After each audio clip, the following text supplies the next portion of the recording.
Bonjour à toutes et à tous, on commence cette revue de presse en France avec les Bleus qui ont perdu hier contre la Croatie 1-0. Une deuxième défaite en 4 matchs dans cette trêve internationale qui se termine donc sans aucune victoire. Pour l'équipe, ils sont bouillis de football. Le journal affirme que les Français étaient sans jus et sans idées et qu'ils ont complètement raté leur dernier grand rassemblement avant la Coupe du Monde. Précisons au passage qu'ils sont également éliminés du futur Final Four de cette Ligue des Nations. Ce triste résultat fait également écho en une du Parisien ce mardi, et le constat est proche de celui qu'on vient d'évoquer. Pour le quotidien local, il faut vite des vacances. Même idée en couverture de la Provence qui insiste aussi sur cette fatigue trop présente chez les Bleus, qui doivent maintenant se reposer. On continue en Espagne avec l'un des gros moments de la journée de lundi, car le Real Madrid rendait un bel hommage à une de ses légendes qui s'en va, Marcelo. Une cérémonie riche en émotions à l'image du discours d'adieu du Brésilien, qui a été submergé dès sa première phrase. Cela fait la couverture de AS ce mardi, mais également de Marca. La presse madrilène salue ainsi le long passage de Marcelo au sein de la Casablanca, une histoire marquée par 25 titres, rien que ça. Tout simplement un record au club à ce jour. Le latéral de 34 ans a eu de jolis mots pour saluer son équipe. Je tiens à remercier le club, mes coéquipiers avec qui j'ai eu la chance de jouer au fil des ans, les entraîneurs, les staffs qui sont comme une famille.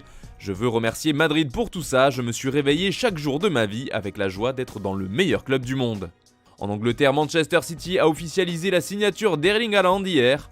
Le Borussia Dortmund et les Sky Blues avaient communiqué en mai un accord pour son transfert, qui est donc désormais signé.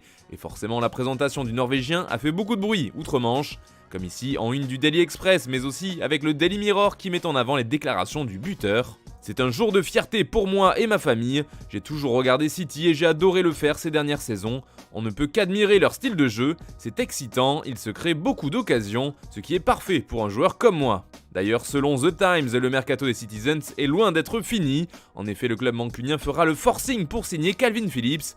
D'après le journal, le milieu est clairement la deuxième priorité du mercato, après Haaland. Et maintenant que le transfert de ce dernier est signé, City va donc s'activer pour le faire venir lui aussi. Haaland fait également la couverture du Manchester Evening News, le journal local a préparé un long dossier sur l'arrivée du Norvégien à City, mais nous livre aussi une autre info concernant le voisin rival. En effet, le quotidien affirme que Manchester United continue de discuter avec Frenkie de Jong et le FC Barcelone. La venue du joueur est fortement désirée par le coach Erik ten Hag, mais attention, les Red Devils n'iront pas non plus les yeux fermés. En effet, ils ne veulent pas surpayer de Jong et s'ils continuent à être autant frustrés par les demandes trop élevées du Barça, qui pourraient monter jusqu'à 100 millions d'euros, alors United finira par se lasser et par changer de piste pour se renforcer. Autre milieu et désormais ancien de Manchester, c'est Paul Pogba qui fait les gros titres du Sun ce matin. D'après le tabloïd, la pioche va signer un contrat de 4 saisons avec la Juve et il devrait toucher un peu moins de 9 millions d'euros par an.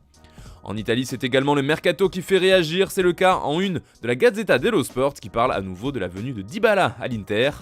Il serait d'accord avec le club lombard pour un contrat jusqu'en 2026, mais une autre info transfert fait les gros titres, celle qui concerne Luis Suarez et la Juventus. Car si Di Maria hésite pour l'instant, l'Uruguayen s'est proposé à la vieille dame. Une piste validée par Massimiliano Allegri, le coach de la Juve, qui veut ramener des joueurs d'expérience dans son équipe. Rappelons que Suarez avait failli signer à Turin il y a 2 ans avant de s'engager finalement avec l'Atlético. Et puis Mathis de Ligt fait la couverture du Corriere dello Sport.